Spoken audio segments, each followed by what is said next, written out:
Thomas had teased Gordon about the time that the big engine had slid into a ditch.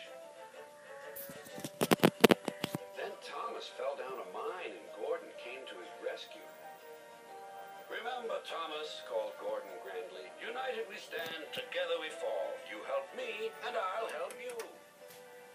"I'll remember," replied Thomas, "but I hope Sir Topham Hatt forgives us soon." Suddenly they noticed something.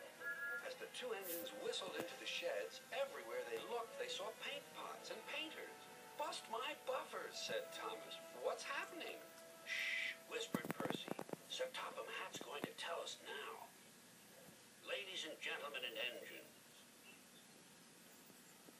I am honored to inform you that Her Majesty the Queen herself is coming here to visit us. Now, on with the preparations." The engines wondered who would pull the royal train. "I'm too old to pull important trains," said Edward. "I'm in disgrace," sighed Gordon. "He'll choose me, of course," boasted James. "You," snorted Henry, "you can't climb hills."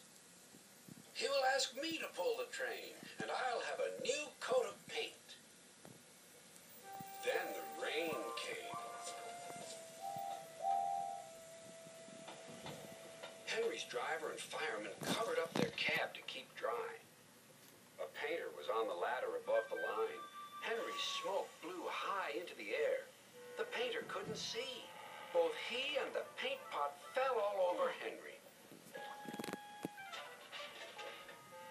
Poor Henry. "Well, you're not a pretty picture," sneered the painter. Sir Topham Hatt spoke next.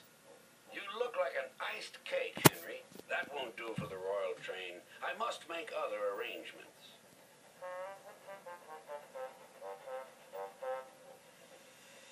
Gordon and Thomas were waiting for him. Please, sir. "One at a time," replied Sir Topham Hatt. "Yes, Gordon? May Thomas have his branch line again?" "I think you are both sorry and deserve a treat. Edward will go in front to clear the line. Thomas will look after the coaches, and Gordon will pull the train." The great day came. All the engines worked hard, bringing people to the town.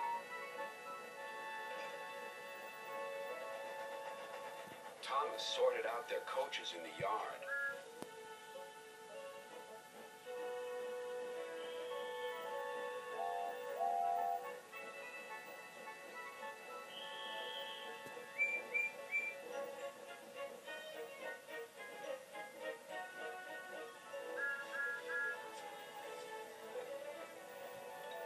Edward steamed in. "Beep! The Queen is here!" Then Gordon whistled as he approached the station. Everyone knew that sound. The Queen's train glided into the station. Gordon was spotless and his brass shone brightly.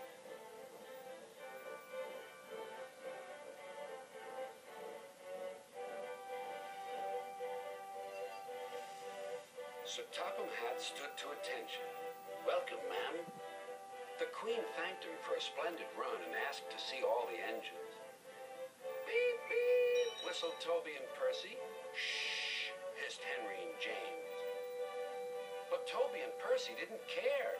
"3 cheers for the Queen!" "Beep, beep," whistled the engines.